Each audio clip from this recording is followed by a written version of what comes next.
Muy buenos días y muchas gracias por la presentación, Paulina. Voy a compartir mi pantalla a ver si la pueden ver. Avísenme si Sí, la pueden ver. la estamos viendo Perfecto. perfecto. Bueno, hoy día les traigo un tema bastante emblemático a lo largo de lo que ha pasado en toda la transformación digital en general y el tema de la inteligencia artificial, pero ya aplicado a un mundo cloud. Bueno, ¿quién soy yo? Había dicho un poco de reseña, Paulina, pero yo llevo 9 años en el mercado, he realizado diferentes proyectos, ya sea de data science, de inteligencia de negocio, de inteligencia artificial. Llevo muchos años participando en distintas comunidades, ya sea comunidades para empoderamiento femenino o comunidades tecnológicas en general, en particular el Meetup de Analytics and Python, que es lo que dirigimos nosotros. Y aparte, llevo más de 2 años, ya voy a cumplir 3 años, diseñando arquitecturas para ver el flujo completo del dato en Microsoft. Bueno, ahí está mi background, que ya lo había comentado Paulina, y mis proyectos en general, como decía, dentro del flujo del datos está el lago de datos, proyectos de MLOps, proyectos de servicios cognitivos, proyectos para poder llegar a la visualización, incluso usando Power BI, etcétera, etcétera. Pero hoy día les voy a llevar a algo que es un poquito más específico. Algo que quizá ya lo han escuchado, pero hoy día yo quiero como abrirles un poquito más la mente, porque en general hay cosas que no se mencionan mucho y la verdad son bastante interesantes y me gustaría que ustedes lo puedan ver. Bueno, uno en general, nosotros aprendemos usando la tecnología. De hecho, a medida que uno va evolucionando, la humanidad va evolucionando, van haciéndose investigaciones, descubriendo tecnología y nosotros vamos aprendiendo esta tecnología. Pero ahora la innovación ha hecho avances significativos que han hecho lograr de que la tecnología aprenda de nosotros. O sea, hay formas, hay formas de que haga que la tecnología utilice todo lo que conoce de nosotros para hacer de eso algo útil, algo que nos sirva para poder hacer mejor nuestra vida o hacer mejor las cosas que estamos haciendo en el trabajo o hacer mejor incluso las cosas humanitarias. Pero eso no lo hace de forma como, digamos, mágica, no, sino que lo hace con las cosas que nosotros tenemos cercanas. Incluso se alimenta, por ejemplo, de las coordinaciones que nosotros podemos tener. En el caso ahí se ve muy ejemplificado una persona haciendo una proyección de data. Esa coordinación está hecha a base de algún tipo de manejo de información para poder mostrar esa data. Respuestas, hay toda una historia de cómo se ha comportado la interacción de las personas dentro de mensajería, digamos, observando el entorno. Hay muchas aplicaciones y ahí siempre le digo a todos los usuarios, tengan ojo en las aplicaciones de que tengan o no tengan permiso para poder ver lo que ve el celular, pero en general todas las cosas que se ven en el entorno también sirven de insumo para poder entrenar este tipo de tecnología y poder anticipar, obviamente, todas las cosas que puedan pasar a lo largo del tiempo. Obviamente a eso le sumamos la parte de escuchar, pero eso te abre un poco el espectro de las cosas que puedes tú adquirir a lo largo del tiempo. Y ahí hablamos y tenemos que llegar a algo que nosotros le denominamos la hiperconectividad. No sé si han escuchado hablar de la hiperconectividad. Es clave acá. ¿Por qué la menciono? Porque esto hace de que se fluctúe una gran cantidad de información. La información acá es clave. La información viene de los datos. Los datos son la base de toda estructura que vamos a hablar en esta presentación. La inteligencia artificial no sería nada sin los datos. Y los datos salen actualmente de todo. Por eso hablamos de hiperconectividad. Si se fijan, acá en la imagen salen diferentes elementos que uno los podría asociar a la parte de IoT que tanto se conoce, que es la parte de Internet de las Cosas, que tanto mencionan. ¿Qué más que nada los dispositivos que están en lugares específicos? Por ejemplo, acá sale una planta, una fábrica, donde hay dispositivos que sirven para captar información. Hay autos donde pueden captar información. Hay, de hecho, dispositivos de todo tipo para poder captar información. Y no solo eso, nosotros en la cercanía, en redes sociales, nosotros también tenemos harta información. Acá tengo un estudio de Portio Research donde muestra que, o sea, lo que está proyectando que en el 3015 nosotros aproximadamente vamos a tener una fluctuación aproximada de 3.000 millones de mensajes en redes sociales. Yo diría que incluso podría ser más. Y así uno podría ver una cantidad explosiva de crecimiento en cuanto a interacción que tenemos nosotros mismos en diferentes formas y sobre todo en redes sociales. O sea, digamos, actualmente todos usamos redes sociales. O sea, bueno, la gran mayoría usa redes sociales. Y la cantidad de información que tú generas, no solamente por el uso de redes sociales, sino que también por el tema de la hiperconectividad que les comentaba antes, es gigante. La cantidad de datos que tú generas es gigante. O sea, hablamos de millones y millones de información que tú generas. Millones y millones de información que tu vecino, tu familia, Chile genera. El mundo genera. Entonces, esto hace que se generen muchas necesidades. Necesidades de personas que puedan analizar estos datos, necesidades de creación de nuevos roles que puedan generar analizar estos datos, gestionarlos, necesidad de ordenar esta información, necesidad de procesar esta información. Digamos que esto hace de que estas necesidades pasen a ser mucho más tangibles y hacen de que la industria se haga cargo también de esto. ¿Por qué? Porque le han visto el valor también que hace para la transformación digital. O sea, aquí uno ve más tangible el tema de cómo yo hago convivir toda esta fluctuación de millones y millones de datos con la transformación digital. ¿Ya? Entonces, ¿qué pasa? En Microsoft vive esto día a día, digamos, todas las clouds viven esto día a día, y lo que hace Microsoft es justamente impulsar la innovación para lograr hacer de que esta información pueda llegar a ser usada. Acá hay algún ejemplo de los 20 últimos años, hasta el 2020, por si acaso, donde justamente ahí se empiezan a utilizar diferentes elementos para poder hacer algún tipo de entrenamiento y usar esos datos y poder entrenar algún tipo de modelo y poder hacer y utilizar esa información para sacar algún, digamos, valor y algún entendimiento también en la humanidad. Entonces aquí uno va captando diferentes elementos que incluso tiene el ser humano. Y hablamos de las partes básicas. Después más adelante les voy a detallar un poquito más. Pero, por ejemplo, el reconocimiento de objetos para el ser humano es súper trivial, el reconocimiento de objetos. Pero recién acá se pudo hacer un reconocimiento de objetos a través de la máquina en el 2016.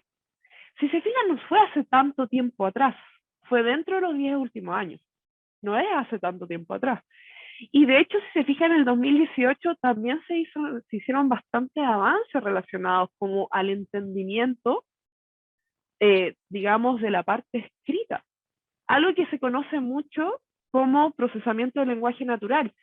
Pero acá no hablamos solamente de los modelos que están fluctuando en esto, porque los modelos, digamos, están hace muchos años atrás, sino que yo lo que me estoy refiriendo es más que nada a la automatización de estos modelos, al uso eficiente a nivel industrial de los modelos, que ya es un avance bastante grande en la industria. Acá también uno puede ver, por ejemplo, la comprensión general del lenguaje es clave justamente para poder entender, por ejemplo, en una parte, por ejemplo, digamos, de reclamos, para poder entender la gravedad que pueda tener el reclamo y poder clasificar esos reclamos. Es necesario entender el lenguaje ahí. Y incluso para poder hacer resúmenes de los documentos o poder hacer clasificación de documentos también. Y eso fue no hace mucho, fue hace 4 años atrás, 3 años atrás, estamos en el 2022, ha pasado bastante años realmente. Pero esto no es algo que sea como rápido, digamos. Esto es algo que va evolucionando a lo largo del tiempo. Yo les decía de que igual esa parte que les muestro es cuando se fue el avance empresarial, cuando ya se hacen las aplicaciones y todo. Pero esto tiene un legado que viene de mucho antes. Y ahí está la historia de cómo va evolucionando esta parte de generación y esta parte de entrenamiento de modelos. Y ahí, si se fijan, en sí la inteligencia artificial no es nueva. O sea, hablamos de 1950. Hablamos de cuando se percibía la inteligencia artificial como tal, eh, donde antes no necesariamente habían como algoritmos que, corriendo detrás para poder lograr la inteligencia artificial, sino que habían otro tipo de cosas que hacían de que se produjera la inteligencia artificial. Bueno, en realidad siempre son algoritmos, pero me refiero a que como que hubiera un computador potente haciendo eso. Y por otro lado, algo que hizo algo disruptural en toda la historia de la inteligencia artificial fue la existencia y la, digamos, el avance eh, de llegar a Deep Learning, y yo creo que fue algo demasiado disruptural. La mayoría de las cosas que se hacen ahora se utiliza Deep Learning para el procesamiento del lenguaje natural, para el procesamiento de imágenes, sobre todo en la parte de imágenes. De hecho, si después quieren ver un poquito más de detalle en el diplomado, vamos a analizar mucho más de eso en la parte de imágenes. Y es clave. Y si se fijan, eso pasó en 2010. O sea, hablamos ya de 22, o sea, de 12 años atrás. Digamos que es bastante tiempo atrás, pero la industria recién hace, digamos, 5 años atrás o incluso no tanto tiempo más, ya empezó a implementar de mucho más fuerte este concepto. Y aquí vamos a otro lado, un poquito hablando del tema de la percepción de lo humano y la inteligencia artificial. Yo les decía de que igual esto tiene que ver con entendimiento del entorno y tiene que ver como cómo yo le explico a la máquina entender estas cosas. Muchos dicen, no, y no, si esto es enseñarle a la máquina, si es como que tú le estás enseñando a caminar, o... no es tan trivial. De hecho, por ahí pueden hablar de los tipos de dificultad de problema. Uno, la mayor, la dificultad más importante que puede tener la máquina es poder tener la visión igual al ser humano, poder hablar igual al ser humano. Porque, ¿qué pasa? Nosotros tenemos una percepción, no es solamente ver las cosas, sino que es percibir las cosas, interpretar las cosas. ¿Qué es esa cosa que tú estás mirando? Y no solamente uno al percibir la cosa, tú dices, ah, este objeto es un computador, o ah, este objeto es un marco de foto. No es tan así, porque muchas de esas cosas tú las interpretas dependiendo de lo que tú has vivido a lo largo de tu vida. Por ejemplo, si ustedes pueden ver un poco de historia cuando se descubrió América, y digamos que los habitantes que estaban en América vieron los barcos de los españoles cuando estaban llegando, ellos no sabían que eran unos barcos los que estaban llegando, pensaban que eran como unos dragones que estaban llegando. Entonces, uno perfectamente podría decir, oye, pero él está como su cerebro mal entrenado. Es porque él no conoce eso. Lo mismo le pasa a una máquina. Para que tú puedas hacer de que la máquina pueda interpretar bien eso, es necesario tener una información bien amplia para poder enseñarle a la máquina a verlo. Entonces, ¿qué pasa? Aquí es clave esa parte que yo les decía al principio, los datos, la cantidad de datos. En la parte de edición y en todo orden de cosas, en todos los modelos, es importante que ustedes tengan una gran cantidad de datos para poder enseñarle al modelo a interpretar eso, a poder enseñarle y así cuando él ve algo semejante pueda decir, ah, es esto en tanto por ciento de probabilidad. Es esto porque se parece a todas estas cosas que yo percibí, digamos. Todo esto que me entrenaron. Entonces, ¿qué pasa? Eso se puede ver en cada uno de estos tres pilares que son los que son, digamos, básicos para un ser humano. A mí, o sea, a todas las personas le enseñan a hablar de, del año hasta los 5 años. Digamos que a los 5 años un ser humano puede hablar relativamente bien el lenguaje que está estudiando, digamos, un español, por imitación. Para la máquina no es tan trivial. El ser humano puede ver ya cuando tiene 5 meses, para la máquina no es tan trivial. Manejar el lenguaje es algo bastante interesante dentro de la inteligencia artificial. Manejar el lenguaje natural es algo súper interesante porque no solamente tiene que ver con interpretar lo que está diciendo o interpretar lo que es vas a responder, digamos, frente a una interacción, sino que también tiene que ver en cómo está fluctuando la información para antes de poder transmitirla, cómo se produce ese procesamiento. Lo que yo les decía, que el ser humano lo hace a través de recuerdos, la máquina también tiene que emular de cierta forma esa clase de cosas. Y eso no es trivial. Y por eso es que se avanzaron en muchas tecnologías y por eso yo les comentaba, está Deep Learning para poder hacer algoritmos mucho más sofisticados y poder lograr que esos modelos se aproximen más a cómo razona el ser humano. Y también está el nivel de procesamiento, que también no es trivial. O sea, digamos que hacer esto mismo hace 20 o 30 años atrás hubiera sido imposible. Y de hecho, actualmente el lenguaje natural tampoco es como realmente un lenguaje natural. Digamos que se necesita, un ser humano cuando habla necesita procesar muchos recuerdos, procesar muchas vivencias que tuvo la persona. Y no es, incluso hay veces que ni siquiera dices lo primero que se te ocurre en la cabeza, sino que hay toda una preparación, un protocolo, una norma en cuanto a sociedad. Entonces, digamos que si eso lo mulas en una máquina, necesitaría un procesador gigante. La mente humana tiene un procesador gigante. Este procesador, digamos que yo creo, especulo que de aquí a unos 7 o 10 años más ya vamos a poder lograr tener un lenguaje natural claramente. Pero vamos camino allá. Y tengo toda la fe en la humanidad y que lo vamos a poder lograr. Y ahí están las otras tres partes clave: el razonamiento, el comprender y el interactuar, que es clave en la inteligencia artificial. Entonces, las empresas se dieron cuenta de esto. Entonces, esto produjo una disrupción económica importante. Digamos, más del 80% de las organizaciones están probando o han puesto en producción algoritmos de machine learning, desde, o sea, aumentando un 55% desde el 2019. Incluso hay un 47% que siente de que por culpa, o sea, no es por culpa, no sé si decir por culpa en realidad, pero producto de la pandemia del COVID-19 se produjo un aumento de los proyectos de inteligencia artificial.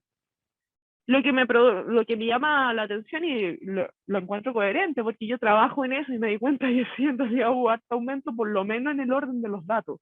Por lo menos en el orden de los datos. Porque ¿qué pasa? El trabajo remoto te obligó a ordenar tu casa, digamos. Después tenemos un 58%, aumentaron la inversión en esto, que era lo natural, digamos. El 62% de las organizaciones cree que los cambios en la expectativa de los clientes permanecerán más allá de la recuperación. O sea, y un 41% de los empleadores están invirtiendo en acelerar la automatización, porque esto no solamente es aplicar el modelo de Machine Learning o el modelo de inteligencia artificial en general, sino que también es poder hacerlo automático, no que esté una persona manualmente actualizando ese modelo. Y esto es clave. De hecho, acá les voy a mostrar un ejemplo súper práctico que, digamos, es muy común. Y es cuando uno quiere automatizar, digamos, el soporte, digamos, como la parte de consulta o reclamo en un soporte, pero haciéndolo un poquito más inteligente. Entonces acá hay diferentes cosas que interactúan a lo largo de esta interacción. Si se fijan, uno cuando hay un usuario que llama por teléfono, se produce una captación de ese audio, se se transcribe a texto usando un servicio cognitivo. Ahí después les voy a explicar qué son los servicios cognitivos, pero se hace un traspaso de el habla al texto, que eso, si se fijan, también es un paso bien grande, porque es esa interpretación de decir, esta palabra, este está diciendo esta palabra o esta otra palabra. Entonces esa transcripción se lleva a texto y en base a ese texto se hace todo el análisis de procesamiento de lenguaje natural para poder interpretar análisis de sentimiento, para poder interpretar algunas palabras claves que haya dicho el usuario, para poder interpretar cuál era lo que estaba buscando básicamente el usuario. Entonces, esto no solamente es lograr poder hacer este flujo, sino que tratar de que ese flujo sea automático, que ese flujo sea escalable y que ese flujo sea en tiempo real. Eso ya es más difícil, porque ya haciendo la transcripción no te sale en tiempo real. De hecho, hay algunos avances que se están haciendo ya para este año incluso, de que uno pueda tener, al momento de hablar, tener, por ejemplo, la captación de sentimientos, pero sí tener algo near real time, que es algo muy válido. Y poder hacer con eso gatillar cosas. Si un cliente está enojado en el momento, ¿te gustaría gatillar una campaña o tener una cartera de algo para decir, oye, ofrécele 20% de descuento para que no se nos vaya? Oye, ¿sabes qué? Dile que lo podemos contactar hoy día mismo con un ejecutivo de cartera para ofrecerle un nuevo plan, etcétera, etcétera. Entonces, esas cosas hacen de que las acciones que nosotros podamos hacer con los clientes o las acciones que uno puede hacer en una planta en tiempo muy cercano al real pueda ser más tangible. Entonces, ¿qué pasa? ¿Cómo se logra esto? Bueno, son dos cosas importantes. Uno es el tema de poder fusionar el desarrollo de software tradicional y fusionar los modelos de Machine Learning, la inteligencia artificial que está por detrás. Y esta fusión hace de que sea como automático. Si tú tienes esto separado, hace de que no puedas implementar realmente esa parte de la transformación digital que queremos implementar. ¿Por qué? Porque si tú tienes solamente el modelo de Machine Learning, estás haciendo data science tradicional, pero va a tener que estar viendo siempre el modelo, va a tener que actualizarlo cada cierto tiempo manualmente, y esa clase de cosas no se busca. Entonces lo que uno busca es generar este elemento y tratar de que ese elemento sea un servicio para ti. Tratar de que ese modelo que haya exista sea un servicio para ti. Pero eso, para eso hay hartos desafíos. No es, como les decía, sigo diciendo, no es algo trivial, no es algo que sea rápido de hacer. Pero es algo que se puede hacer paulatinamente, pero se puede hacer. Todas las empresas lo están haciendo. O sea, no voy a decir todas las empresas porque sería muy esperanzador, pero las empresas tendrían que apuntar hacia allá. Entonces, ¿cuáles son los desafíos claves que se ven para poder implementar esta parte de inteligencia artificial? Bueno, hay algunos focos donde uno ve como los desafíos claves. Por ejemplo, en la madurez que pueda tener la empresa. ¿A qué me refiero con la madurez? Por ejemplo, en qué habilidades debiera tener el equipo que trabaja en estas cosas dentro de la empresa. O sea, digamos que igual necesitan estudiar algunos elementos, no digamos que tiene que ser un máster o un doctorado, no es así, porque igual esto hay que, como les decía, tiene que ser de forma paulatina. Por ejemplo, para poder ordenar tus datos, igual necesitas saber cómo es una estructura de datos, saber cómo centralizar y gobernar los datos, entonces necesitas perfeccionar esas habilidades para poder hacerlo. Lo mismo que poder hacer, ahí de hecho sale el tema del gobierno, siempre hay casos puntuales, yo he visto muchos casos así en diferentes clientes que el principal tema que tienen es tratar de hacer gobierno, o sea, centralizar la información o tener, digamos, diferentes, digamos, gobiernos federados, que también puede ser. Y el tema es que eso es súper difícil, pero es una transformación cultural en la empresa. Si tu empresa es más pequeña, obviamente es mucho más rápido poder hacerlo y deberías aprovechar justamente eso.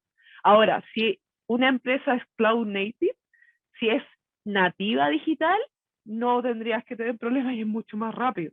Pero si la empresa es tradicional y está recién partiendo con esto, sí hay que hacer un cambio cultural bastante grande.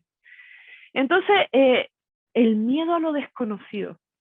Esto sí pasa porque es incertidumbre.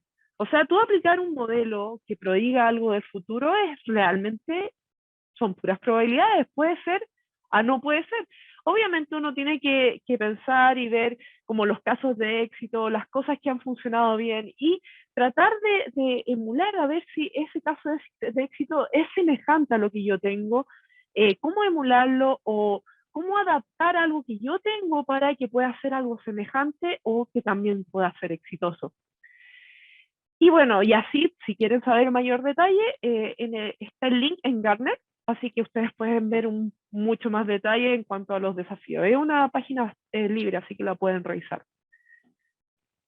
Pero Microsoft tiene esos enfoques, sabiendo esta parte que es como la vista, digamos, que nos asusta, tiene tres pilares de enfoque importantes.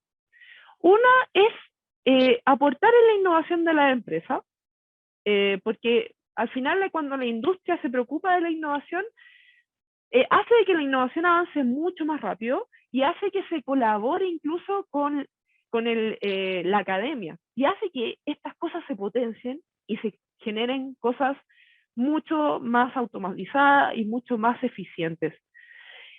Esto también ayuda a empoderar a las personas para que sea todo de autoservicio y eso hace de que sea mucho más rápido la aplicación de las cosas. Y con esto poder también, clave, implementar la inteligencia artificial de forma responsable, con los principios de la inteligencia artificial que son bastante destacables, que ayudan a poder implementar de forma eficiente y respetando toda la seguridad de las personas y también la confidencialidad de las personas. En base a eso, crearon algo que se llaman los servicios cognitivos, que son unas API, y tienen como, digamos, algo muy paquetizado, que es llegar y usar, a algo que tú podrías como entrenar un poco más con tus datos, usando el algoritmo de los servicios cognitivos. Tienen diferentes pilares, digamos, los más conocidos sería como la parte de visión, el lenguaje, digamos, la parte de knowledge, que tenemos todo lo que tiene que ver con los bots, la parte de speech, que nos sirve como para poder hacer la transcripción a texto, y netamente Machine Learning también aplicado para poder ver el análisis de sentimientos y ver diferentes elementos. Yo en Microsoft me dedico a ver todo el tema de servicios cognitivos y claramente estos últimos años sí se han vendido bastantes servicios cognitivos y la verdad es que sirven mucho porque no es crear la rueda, no es hacer el elemento de cero, que es lo que nos preocupa a todos. Hay veces de que cuando uno entra al mundo laboral o estás entrando a hacer, digamos, modelos de Machine Learning o estás trabajando como Data Science, tiendes a utilizar cosas que hacer el algoritmo de cero. Pero ahora en la industria, cuando tú quieres hacer algo más automático, generalmente hay cosas que ya están hechas. O sea, idealmente, y no solamente acá, en todas las clouds, idealmente es como armar tu Lego, digamos, armar tu estructura con cosas que ya estén hechas para no empezarlo de cero. Y para que después, cuando tú lo quieras automatizar, sea más fácil. Y de hecho es mucho más fácil. Acá, Paulina, ¿hay alguna duda? No quiero como si hay alguna No, duda en entre medio. hasta el momento hay dos comentarios de Cristian Núñez. Puede generarse errores en el modelo cuando se toman decisiones frente al universo de datos. Existe un ejemplo en los costos médicos en Estados Unidos por la compra de medicamentos de una persona artificial. Y Rodrigo Martínez nos dice computación cuántica más inteligencia artificial igual hito de la humanidad. Ahora, Sí. Mabel Rojas nos envió, ¿qué son las APIs? Ella Buenísima sabe. pregunta. Ya, yo también estoy de acuerdo con el tema de que la computación cuántica con inteligencia artificial va a ser algo muy potente y por eso yo estimo como en unos 10 años más ya eso va a ser va a ser de que realmente el computador pueda hacer lenguaje natural, realmente. Esa es la fe que yo tengo. Ahora, API hay un ejemplo súper fácil para la API. No sé si han utilizado lenguajes de programación como Python, por ejemplo. Los paquetes, las librerías son API. Entonces, digamos que es llamar a un lugar para sacar algunas cosas que estén prehechas para poder utilizarla. Ese es lo interesante, que no es como diseñar algo de cero. A eso me refiero con una API. Hay diferentes tipos de API. Yo no soy informática como para darte la profundidad de lo que es una API, pero esa es como la definición a grandes rasgos de lo que sería. ¿Ok? Luego, ¿qué pasa? Si se fijan, todas estas cosas hacen de que yo conecte automatización, conecte inteligencia artificial, conecte el universo de datos y conecte el cómputo. Entonces, ¿qué pasa con el cómputo? Yo puedo tener un cómputo on-prem, claro, pero si yo quiero entrenar algo muy grande que necesite mucha información, necesitaría un servidor gigante y quizás solamente lo tenga entrenado una vez y no siempre tenga que usar todo ese cómputo. Entonces ahí es cuando uno empieza a hablar de que sí es necesario cloud. Entonces acá hay tres cosas claves. La información, la data que después se convierte en información claramente, la inteligencia artificial y las nubes públicas. En nuestro caso Azure, en Microsoft. Digamos que para aprovechar de la mejor forma los datos, es necesario tener una nube y es necesario poder usar también inteligencia artificial para sacar el mejor provecho de los datos. Es como la visión que tenemos de poder hacer esa transformación, poder subirnos al carro de esa transformación. Pero por eso es necesario, digamos, utilizar la inteligencia artificial para poder razonar sobre los datos. Por eso es importante que no solamente me dé lo mismo donde estén, sino que también pueda ser fácil acceso. Y que sea fácil también cuando yo necesite un gran cómputo, ese cómputo sea rápido. Porque ¿qué pasa? No, hay muchas veces de que cuando uno está entrenando un modelo, al quedarse corto de cómputo, se queda estancado y no funciona. Ahora, entre paréntesis, distribuyendo el cómputo, etcétera, etcétera. O sea, digamos, haciendo un uso eficiente del cómputo, igual te puedes quedar corto, que te puedes quedar sin tanta capacidad abajo. Entonces, ¿qué pasa? No se entrena el modelo, puede salir con errores, puede salir poco eficiente. Y ahí es cuando uno empieza como a pedir el tema de entrar a cloud. Pero entrar a cloud no es, o sea, bueno, entrar a cloud no es algo difícil tampoco. O sea, digamos, está todo dentro de internet, tú puedes como hacer tu cuenta y estar entrando a cloud. El tema es tratar de que ese ingreso a la nube sea de la forma más ordenada y organizada. Y ahí es cuando uno entra como el governance, que es cuando uno entra como a organizar ya su empresa, a hacer un cambio de cultura. Y por eso es que es importante, y ahí destaqué algunos elementos que son importantes, capacitar a los expertos de dominio con inteligencia artificial, habilitar el razonamiento acelerado. O sea, ya no es, tu forma de pensar en cuanto al entrenamiento de modelos tiene que cambiar, tienes que pensarlo en macro. La gracia que tú tienes cuando estás trabajando en cloud, que tienes que pensar en algo sin límites. Y ahí empezar a construir. Impulsa la transformación de la inteligencia artificial en toda la empresa, siempre pensando en algo enterprise, siempre pensando en algo empresarial, algo que sea escalable, algo que sea para todos y que sea de alta disponibilidad, digamos. Ahí se me escapó un eso. es por eso, que un cambio importante está ocurriendo. Y de hecho está ocurriendo hace algunos años ya, y yo se lo estaba diciendo hace algunos minutos, que digamos que el acceso de cloud computing está haciendo de que todo esté como servicio. Las bases de datos estén como servicio, las aplicaciones estén como servicio, los contenedores estén como servicio, todas las cosas estén como servicio. Y eso hace también de que las empresas que son tradicionales también vayan evolucionando. Acá se está como eliminado, se ve como medio extraño el dibujo, pero a lo que yo me refiero es que es importante hacer de que haga un salto la empresa tradicional a una empresa que sea como con este cambio de cultura. Y ese es un viaje.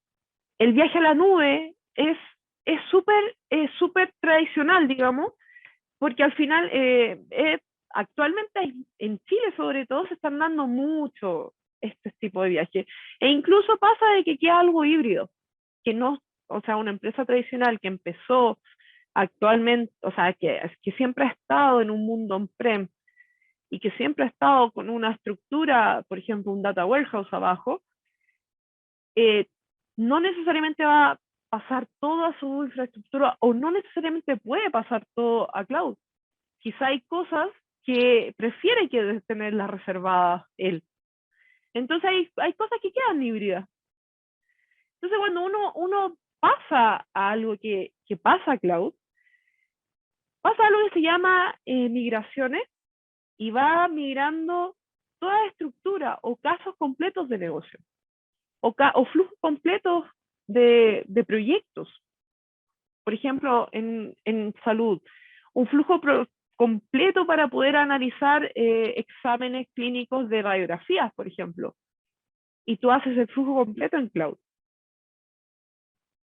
Y ahí hablan cuando pasan, de hecho, yo como trabajo en flujos de datos, siempre como que en mi mente entra la parte de las bases de datos que siempre es como bien típico, un caso bastante típico. Uno tiene su servidor abajo con un SQL Server en el caso de Microsoft y lo quiere migrar arriba y dice, no, es que no quiero un SQL Database, que es como la versión, como digamos, la base de datos como servicio, sino que quiero migrarla a una máquina virtual solamente, para yo poder tenerla gobernada. Entonces ese modelo se llama IaaS, infraestructura como servicio. ¿Cuál es la gracia del IaaS? Que justamente hace de que el entorno, que la infraestructura sea a cargo de Microsoft y que tú te hagas cargo de lo que está dentro. Pero ¿a qué apunta todo eso?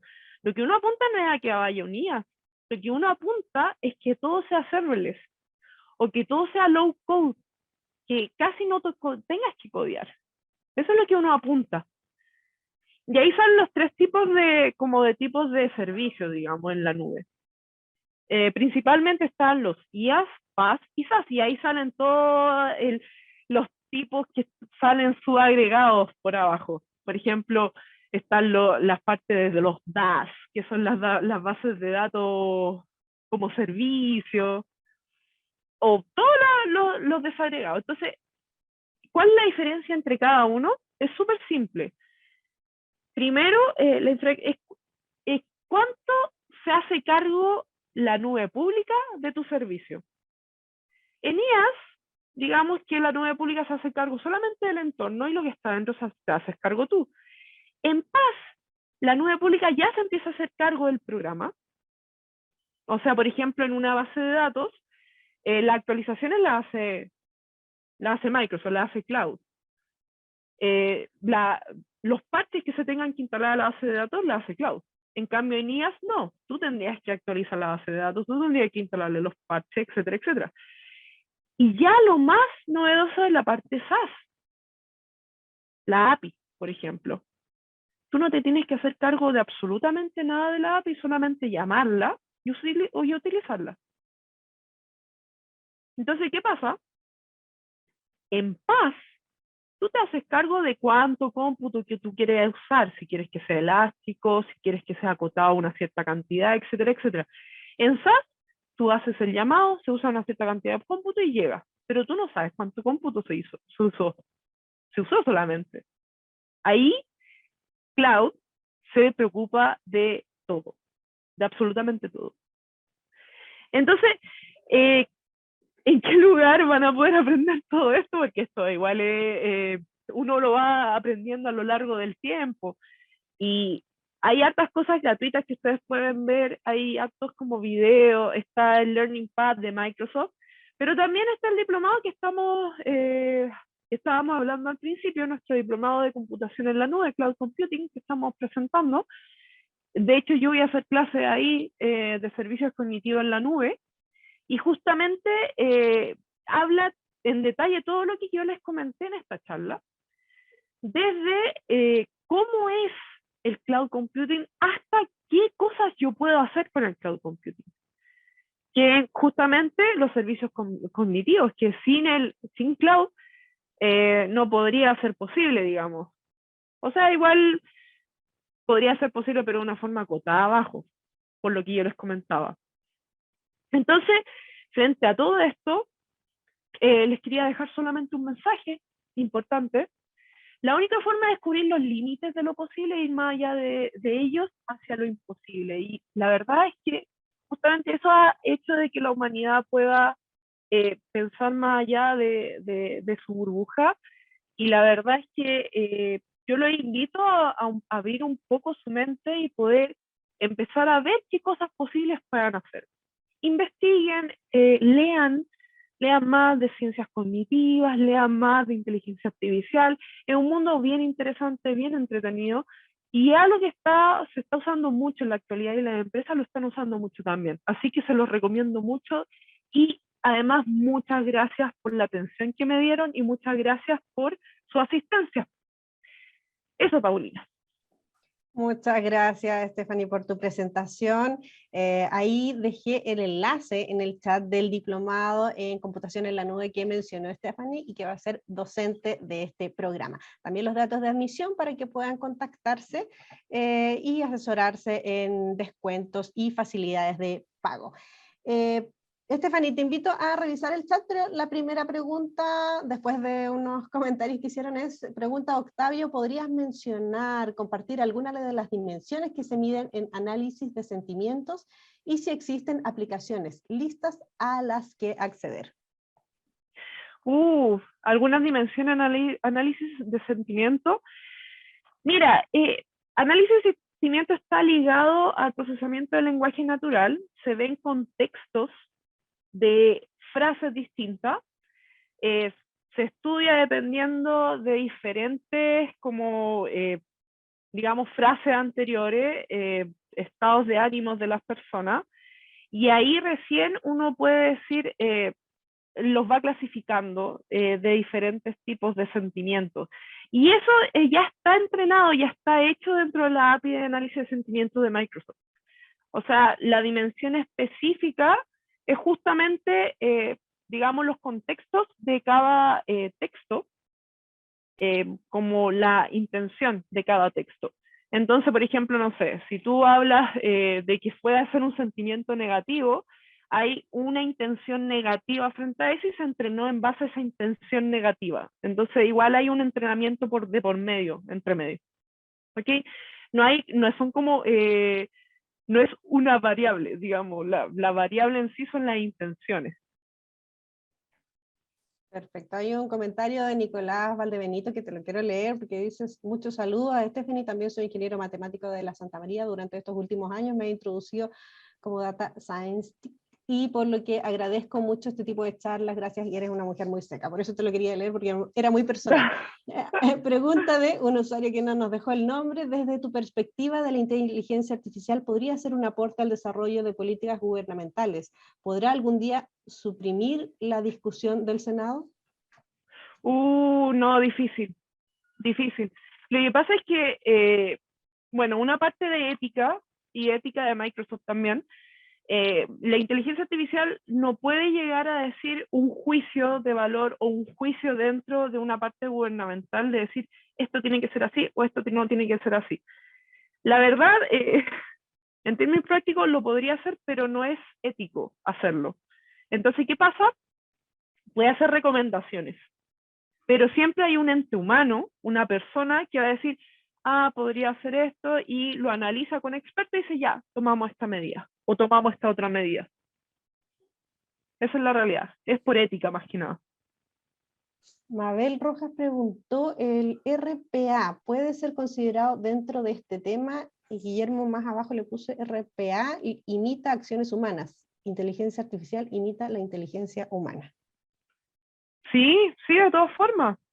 Sí, de todas formas. Recuerden que la inteligencia artificial, o sea, digamos, Machine Learning es un subconjunto de la inteligencia artificial. Eh, Hay lógicas que también son parte del campo de inteligencia artificial. Así que sí, de todas formas. La robótica también está ligada como la inteligencia artificial.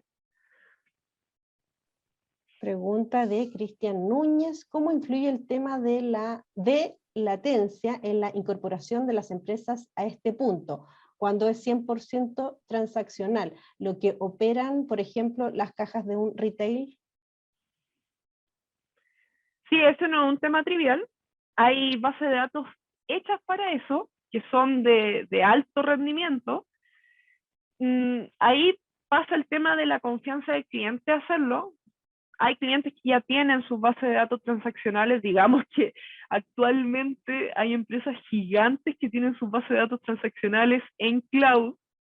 Eh, no sé, digamos que ahí empieza, por ejemplo, si son con altas distribuciones, uno empieza a tomar bases de datos que son no relacionales y están en cloud también. En nuestro caso tenemos algo que se llama Cosmos DB para cosas que son distribuidas y son aplicaciones que están, aplicaciones, por ejemplo, pueden ser aplicaciones de celular que están globalmente distribuidas que necesitan tener una transacción en tiempo real. Y ahí uno empieza a utilizar, por ejemplo, bases de datos no relacionales como la parte que podría tener dentro de Cosmos. Así que sí, de todas formas, sí. Patricio Moya pregunta, ¿cómo se administra el tema ético al utilizar los servicios de inteligencia artificial en la nube? Ah, eso es clave. Hay diferentes pilares éticos dentro de la nube. Uno tiene algunos criterios, que tiene algunos checklists que uno tiene que tener considerados cuando implementa un modelo de inteligencia artificial. Generalmente la implementación de modelos de inteligencia artificial con asesoría de Microsoft te van a decir cuáles son esos checklists. Y hay una página de principio y ética de inteligencia artificial en Microsoft y en todas las clouds que hacen de que tú puedas tener ese checklist. Ahora, es importante que esa parte sea también con criterio humano, digamos, decir, ¿para qué lo estoy usando? O sea, me refiero, si lo vas a poner en un baño, no es criterioso hacer algo así. Entonces, igual eso es como estudiar bien la parte de ética y principio y ahí empezar a implementar. Obviamente, si hay alguna empresa, un partner de Microsoft o alguna otra cloud, te van a obligar a implementarlo con esos criterios. Pero si tú quieres hacerlo de forma individual, tienes que estudiarlo y tener tu propio checklist y poder usarlo. Eso es lo ideal, no es algo como automático, sino que es como parte de la ética de las personas. Y ahí depende también del país. Hay países que tienen diferentes criterios. Y es importante también asegurarse de que en el país también responde a esa ética que tenga el país también. Pregunta de una persona que no nos dejó el nombre. ¿Qué respuesta le darías al personal de TI de compañías mineras, principalmente que aún están reacios a migrar a servicios SaaS y prefieren mantener los servicios en servidores internos? Nosotros hemos tenido tantos casos así y es complejo. Uno tiene que tener un cambio, digamos, cultural bien fuerte y la mejor forma de mostrar ese cambio cultural son dos cosas. Uno, hacer parte al equipo de ese cambio, o sea, si tú estás haciendo un modelo, hacer parte a las personas de ese modelo, o sea, digamos, la persona que ingresa actualmente en el computador, en la parte on-prem, hacerlo parte también de esa transformación. Pedirle siempre la recomendación y anotar esas recomendaciones dentro de tu modelo, que siente que también es de él el modelo. Y aparte, poder hacer de que, como darle tu atención a un solo caso. porque hay veces de que me pasaba de que hay lugares que tratan de centrar en varios casos y ahí también como que no hay mucho éxito en eso. Pero si ustedes focalizan eso a un caso y hacen partícipe a todos los equipos en ese caso, cuando ese caso es exitoso, lo emulan y ellos mismos son evangelizadores del caso. Ya. Pregunta de Ronald. ¿Tienes experiencia de servicios, casos de éxito, como los que indicas de la nube para la minería o industria en Chile? Sí, sí. Ahora no sé si es confidencial, pero sí, tenemos casos de éxito, sobre todo con relación a los data lakes, a los almacenes de datos para centralizar información y gobernarla. Y en base a eso, algunos modelos de Machine Learning que ya se están implementando y ya están productivos y 100% comprobados súper bien. Obviamente toda esa parte de construcción no fue rápida. El primer caso de éxito que tuve no fue así como de inmediato, se demoró aproximadamente 1 año y medio ya en verse los frutos de ese caso. Y la verdad, estos cambios como transformacionales en minería sobre todo son lentos, pero uno va como haciendo el trabajo de a poco. Por eso es importante seleccionar bien los casos de uso y como les decía, incluir al equipo, porque al final los frutos se van permeando a lo largo de todas las divisiones de la minería, digamos. Pregunta de Octavio. Quisiera que me dieras una opinión que las empresas que sostienen productos en la nube ofrecen modelos de caja negra, y eso significa que como oferentes poseen el dominio de un conocimiento que los lleva como a un monopolio. ¿Podrá las empresas de cloud ser los próximos imperios del conocimiento? ¡Ay, qué fuerte pregunta! En Mira, no creo que sea así como monopolio, digamos, porque hay hartas empresas que están creando sus propios algoritmos y tienen los derechos de autor sobre esos algoritmos y sobre esos modelos para poder desarrollar diferentes como objetivos de inteligencia artificial. No es solamente las cloud, las principales cloud, sino que también hay empresas independientes que están haciendo esto y en diferentes industrias, algunas especializadas en industria. Así que yo creo que es difícil que exista un monopolio, y más con el tema de la hiperconectividad, con el tema de redes sociales, con el tema de la como acceso al conocimiento que existe actualmente. Es difícil que exista como un monopolio o derechos como que solamente haya una empresa o pocas empresas con la concentración de todo el conocimiento. Es muy difícil. Y sobre todo ahora que se está incluyendo harto la academia. Entonces ahí menos probable es de que como que se abarque el conocimiento a una sola empresa o a las tres cloud, digamos. Perfecto. Una persona que no nos dejó su nombre, de acuerdo a tu experiencia, ¿de qué depende el cambio cultural en las empresas? Mira, yo creo, tiene dos caminos posibles. Que desde arriba de los directivos vayan permeando el cambio cultural hacia abajo, o desde que los mismos personas que están haciendo las partes productivas comiencen a hacer un cambio cultural presionando hacia arriba. Yo lo que más he visto y lo que hace harto Microsoft es ir de arriba hacia abajo para hacerlo como más estructurado y gobernado. Pero de la otra forma también funciona, digamos. No digo que no funcione. ¿Cuál es la mejor forma? No creo que exista como la mejor forma. Yo creo que igual depende mucho de la empresa, depende de la magnitud, tamaño de la empresa, porque puede ser de que las empresas medianas también tengan más facilidad para poder hacer ese cambio cultural. Ahora, si la empresa es cloud native, lo hace mucho más rápido, digamos. Pero cuando son grandes, incluso existe la posibilidad de que bueno, en empresas grandes tienes como microempresas adentro. Entonces, ahí tú puedes hacer diferentes estrategias dependiendo de por ejemplo, en las mineras de cada división. Entonces, como que depende mucho, digamos. No hay una respuesta así fija para eso. José Calderón, ay, se me corrió aquí. Las redes pre-entrenadas, ¿hay casos en español o está más desarrollado en inglés? Uy, mira, en general, no solamente por esa pregunta específica, sino que en general hay cosas más desarrolladas en inglés que en español. Así, ahí yo te recomiendo en general, busca en inglés. El inglés sirve muchísimo. úsenlo muchísimo, porque de verdad ahí van a poder encontrar más información. Por cada cosa que ustedes buscan en español, van a encontrar 100 cosas en inglés. Nicolás pregunta, ¿podrías explicar un poco sobre gobierno de datos? Mira, el gobierno de datos es, digamos, la forma en que una empresa centraliza y organiza la información para poder sacarle valor a la información y también para empoderar a las personas. ¿A qué me refiero?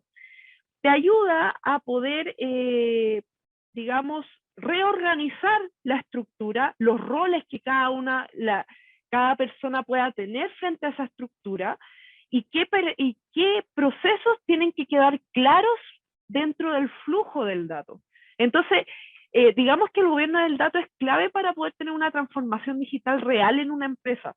Y por eso es que actualmente y en la pandemia sobre todo explotaron la cantidad de proyectos relacionados al gobierno del dato, porque justamente si tú quieres hacer inteligencia artificial, modelo machine learning, lo que quieras hacer después, es clave tener primero un orden en tu casa. Yo siempre digo el orden en tu casa, sino que tener una organización dentro de tu empresa.